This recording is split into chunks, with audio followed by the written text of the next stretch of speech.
Hey everybody, in this video I'm going to talk about Bergson's move at the end of chapter 1 from matter to memory. So chapter 1 of matter and memory looks at the pure perception primarily, and through the pure perception Bergson attempts to transform our view of matter.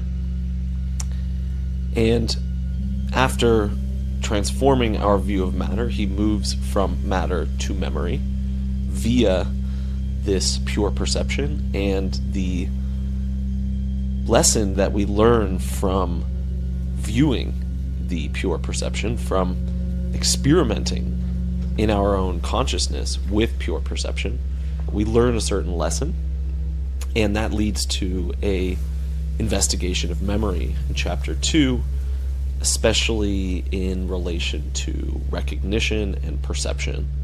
In pure perception, we are at one with matter, but matter is filtered through our sensory motor apparatus and our habits. In perception, we actually tune in to the perceived. The body undergoes a certain process, certain modifications through its own activity, the living body, in order to tune in to the perceived. And there are a number of theories at the time that were moving in this direction. One, for example, was Ernst Mach, who describes the eardrum. And in the eardrum, there are all these little hairs. And there was this idea that the hairs corresponded to different perceptive data. And this is what Ernst Mach tries to prove, that each hair is basically tuned to a certain frequency. And when the air in the ear is vibrating at that frequency, it tickles this hair. And so we could say that there are a finite number of these hairs, each one corresponds to a certain sense data. But the interesting thing with Ernst Mach, that I think is exactly the same idea that Bergson is giving us, is that, well, between two hairs there's going to be a whole range of frequencies that we're missing. And so instead of thinking of each hair as just sitting there ready to be shaken by the air, we should think of the hairs as actually tightening and loosening with little tiny muscles in the ear responding to the sound within the ear. The ear actually tunes itself to the sound in order to perceive it. And in the same way, we compress the experience of duration, the experience of moments across time, into qualities, according to Bergson.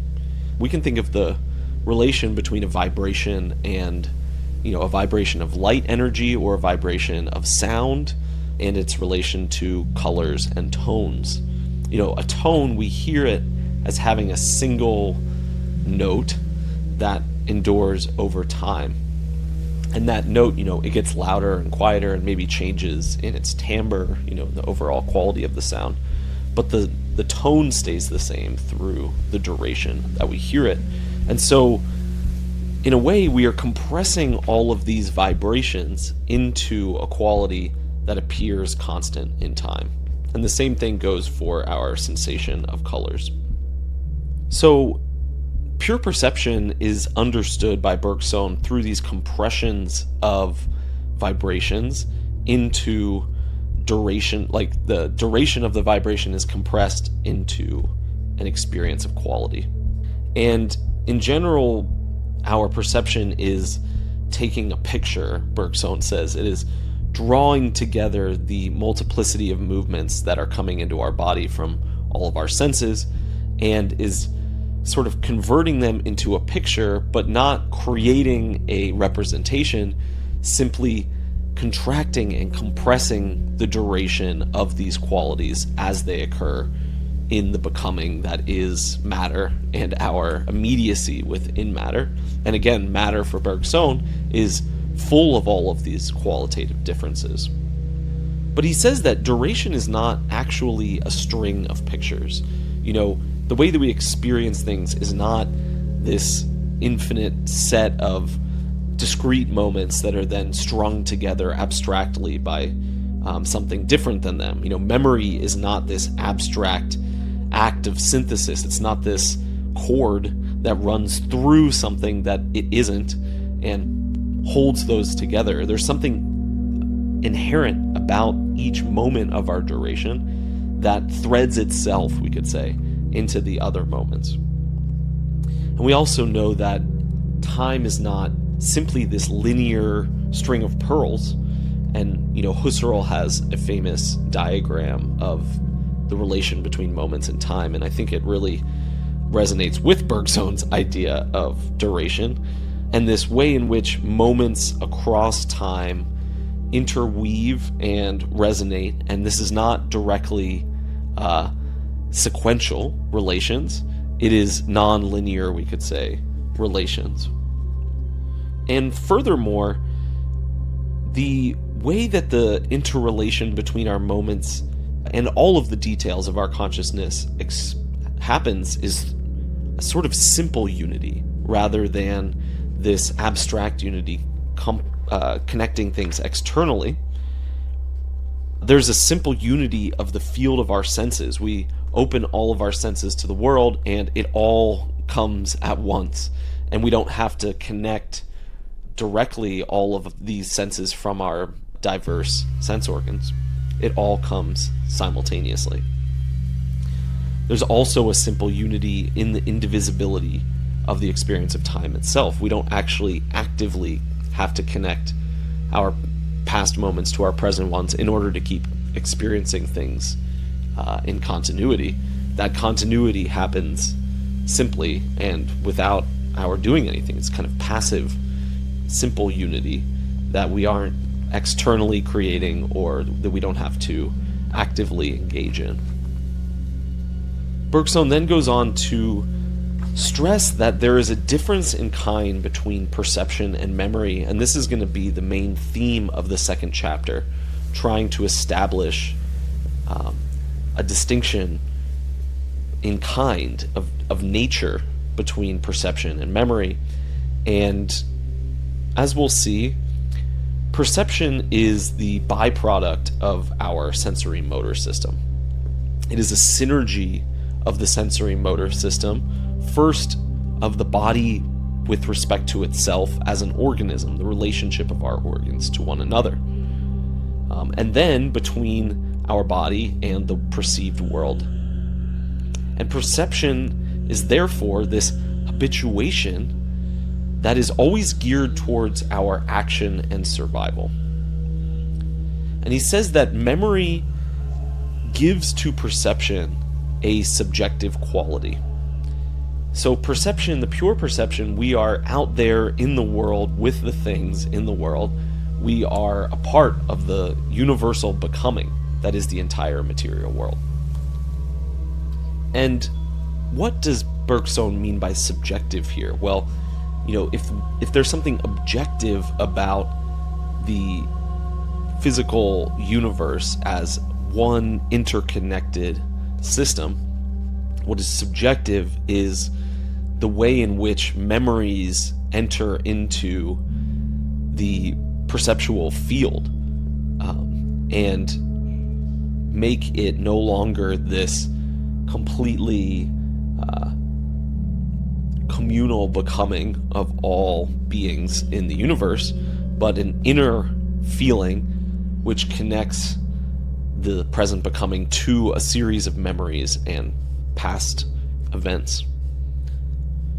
And Bergson says in the end of this chapter, the relation of subject and object must be understood as a temporal relation, so that perception, which puts us in touch with the object and the objective world, is always oriented towards present becoming, and memory is oriented to the past. So subject and object must be understood as a relation between past and present. And it's the mixture of the two, of subject and object, which is always aimed at the future and is understood in terms of action and the attention to life. But in general, this movement from the past to the present, from subject to object, and the unity of these is the effort of life to adapt and to grow and to invent and create. So there's also something in this energy moving from subject to object from past to present into the future, aimed at the future, that is essential for Bergson's understanding of life and of philosophy and of the task of metaphysics, which for Bergson is invention and creation and adaptation and growth. Evolution. So there's no thread of memory in this abstract sense of a self-same, enduring thing that is indifferent to the flux that it is actually experiencing. And every moment of this weaving is open to weaving the whole past, not simply the prior moment and then the moment before that by proxy of the moment in between them, right? Not just only in this linear series, but outside of that series as well. And again, perception is of the whole of matter, but it is the whole of matter reduced to only a part. It is a part of the whole, right?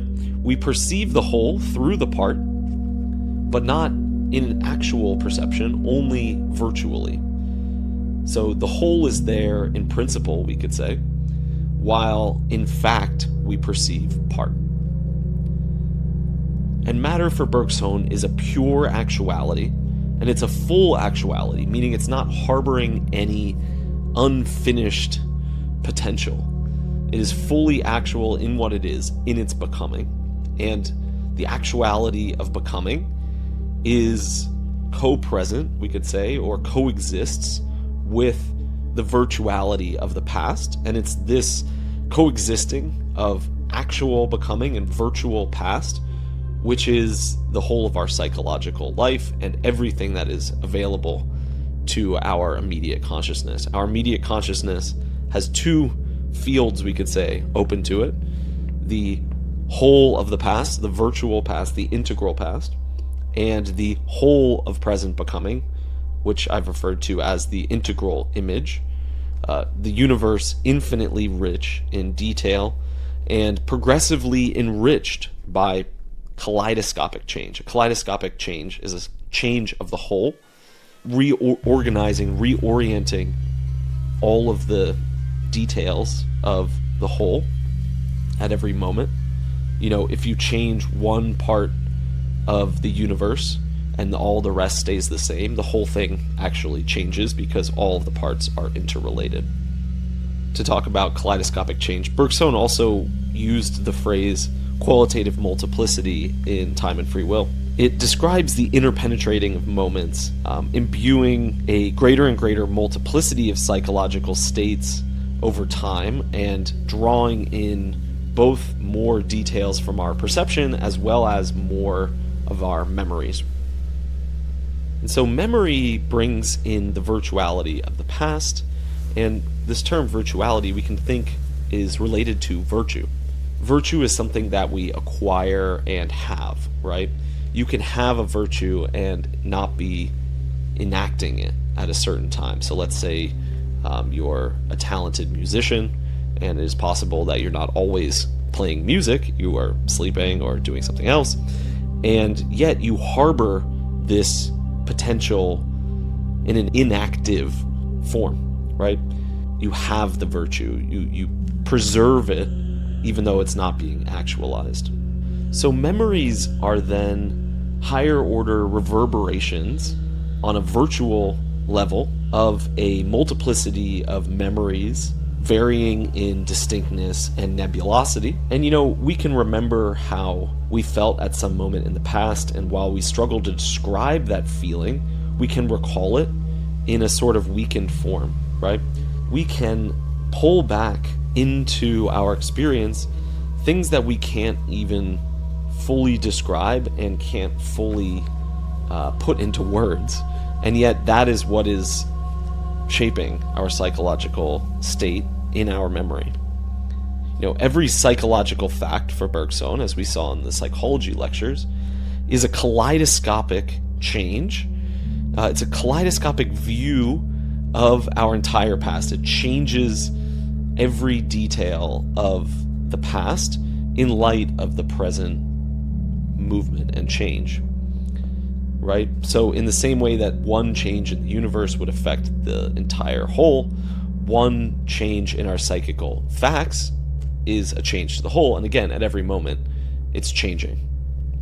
And when we have, also a memory in isolation, certain memories, it will distract us from seeing any other of our past. So while each psychical fact is a kaleidoscopic view of the whole, some of the details in that configuration will be distracting to us and will come into the foreground, and all of the rest of our past becomes the background and is pushed into irrelevance. So while all of our psychological facts include the entire past, we only perceive a part. So very much like the pure perception in memory, we perceive a part of the past by pushing the rest out to the fringe, and the rest is still there, but it is virtual, and what is actualized in the memory is only this small part, which distracts us from the rest. And the last important issue that Bergson discusses at the end of the chapter is the brain, and this is another of the main themes of chapter 2. And he reiterates some of the points and sets himself up for some of the arguments that are to come. The brain is an instrument of action, not of representation or of knowledge. It is a storehouse of our actions. It is engraved with certain pathways such that it organizes actions rather than creating representations or storing memories.